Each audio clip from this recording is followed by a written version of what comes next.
আসসালামু আলাইকুম রহমতুল্লাহ। আশা করি অনেক অনেক ভালো আছো। আর এই মুহূর্তে আমি তোমার সাথে যুক্ত হয়ে গেলাম আরও নতুন একটি ভিডিও নিয়ে, এবং এটা হচ্ছে বোর্ড প্রশ্ন, মাদ্রাসা বোর্ড 2018। তো আশা করি তুমি অনেক অনেক ভালো আছো। আর এই ভিডিওটি আপলোড দেওয়ার কারণে তুমি দেখবে, নতুন কিছু শিখবে, যার কারণে তুমি ভালো না থাকলেও ভালো হয়ে যাবে ইনশাল্লাহ। ওকে, তো দেখা যাচ্ছে মাদ্রাসা বোর্ড 2018 সালে কিন্তু খুব চমৎকার একটা প্রশ্ন এসেছিল। তুমি শীটটা একটু নিয়ে নাও, এবং এটা হচ্ছে HSC ICT পঞ্চম অধ্যায়ের উপর যে শীট, লেকচার শীট হচ্ছে 4, সি প্রোগ্রামিং। অবশ্য তোমার কাছেও আছে, না থাকলে তুমি একটু কালেক্ট করে নাও যত দ্রুত পারো। ওকে, তো দেখো main function, integer ab, float, average, print, enter any two number, then scan %d and a and b, average a plus b divided to print %d average। ওকে, তো প্রোগ্রামটি সংশোধন করে সঠিক প্রোগ্রামটি লিখো। দেখো আমাদের এখানে বলা হয়েছে যে দুটি সংখ্যা নেওয়া হয়েছে এবং দুটি সংখ্যার গড় নির্ণয় করা হয়েছে।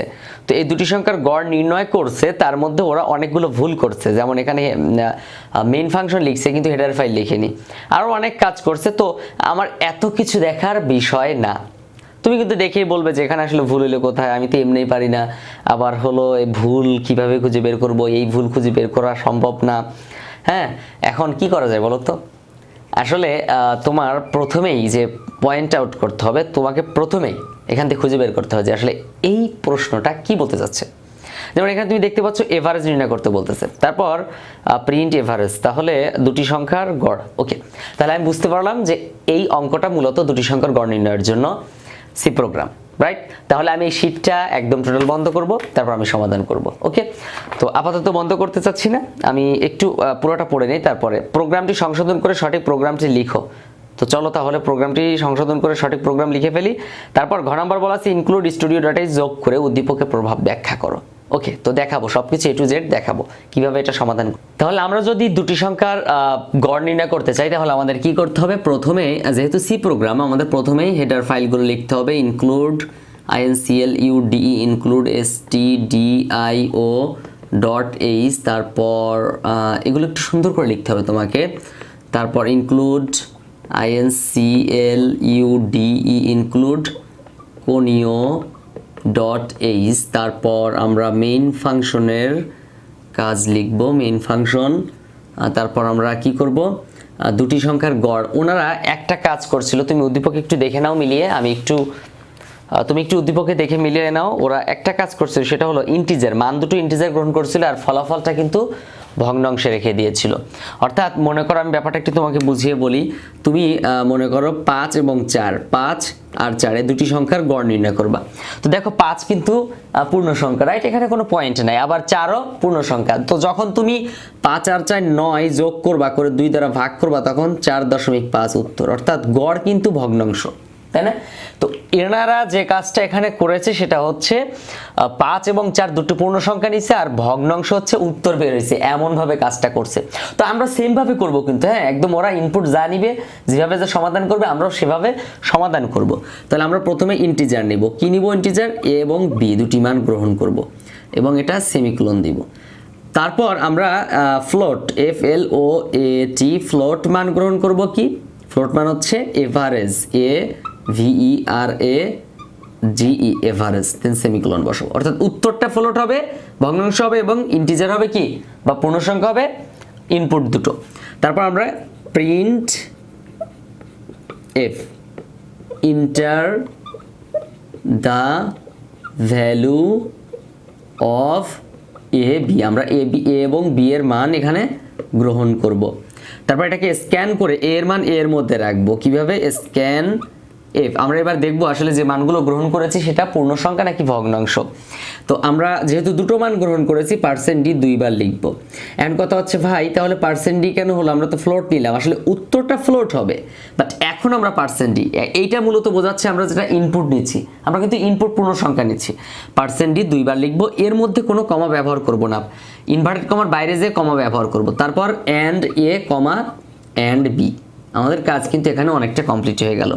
এবার আমরা এভারেজ নির্ণয় করব। AVERAGE, average equal to a plus b divided 2, এবং এটা সেমিকোলন বসাবো, প্রতি লাইনের শেষে সেমিকোলন বসাতেই হবে। তারপর আমরা প্রিন্ট করব PRINT প্রিন্ট F পার্সেন্ট। এখন আমাদের কাজ হচ্ছে %f। কেন %f? %f না শুধু 0.2 %f। কেন %f 2 দিলাম? সেটা হচ্ছে 0.2 দিলাম কেন? কারণ এই দশমিকের পরে 2 ঘর তারা গ্রহণ করবে, আর না হলে শুধু পয়েন্ট পর্যন্ত গ্রহণ করতো, রাইট? পয়েন্টের পর 0 দেখাতো। এই বিষয়টা আমাদের মনে রাখতে হবে যে %0.2f। ওকে, তার মানে পয়েন্টের পরে 2 ঘর বিশিষ্ট ভগ্নাংশগুলো তারা গ্রহণ করবে।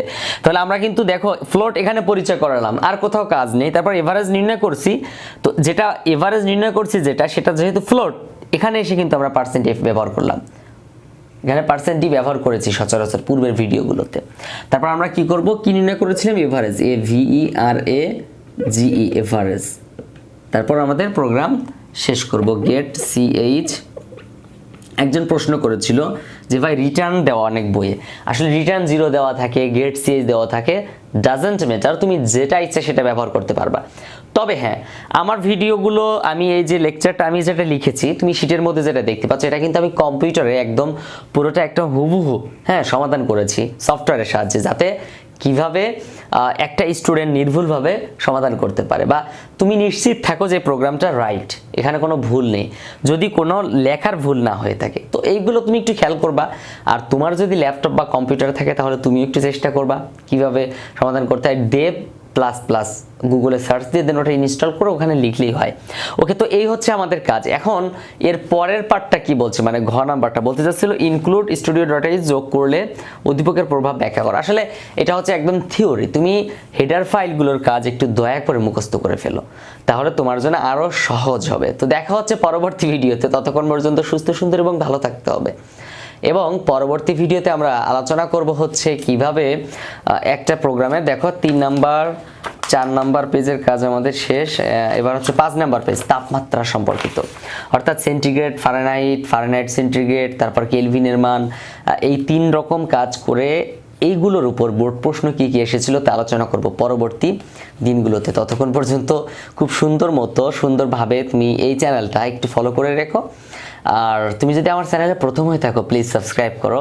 আমি দেখি অনেকেই একদম নতুন যারা আমার চ্যানেলে এই ভিডিওতে প্রথম, আমি দেখি অনেকেই কিন্তু ভিডিও যে ভিউজগুলো হয় প্রতিদিন দেখা যায়, আসলে 3000 স্টুডেন্ট প্লাস 3000+ স্টুডেন্ট পড়াশোনা করে, তো তার মধ্যে 400 বা 300 থাকে হয়তো যারা সাবস্ক্রাইবার, কিন্তু বাকি সবাই কিন্তু একবারে নতুন। তো আসলে চ্যানেলটা সাবস্ক্রাইব করলে আমার মনে হয় না কোনো ক্ষতি হয় তোমাদের। আবার তুমি যদি শিটগুলো কালেক্ট করে নাও তাহলে তো কোনো কথাই নেই, তোমার আর প্রাইভেট পড়ার প্রশ্নই ওঠে না। তুমি এই চ্যানেলটা ফলো করো, প্রতিদিন বিকাল 4টা বাজে তুমি ভিডিও পাবে। সো প্রতিদিন বিকালবেলা যদি তুমি ICT ক্লাস এভাবে করতে চাও, করতে পারো। 10 মিনিটের ক্লাস করতে আর কী বা হতে পারে, কি ক্ষতি হবে?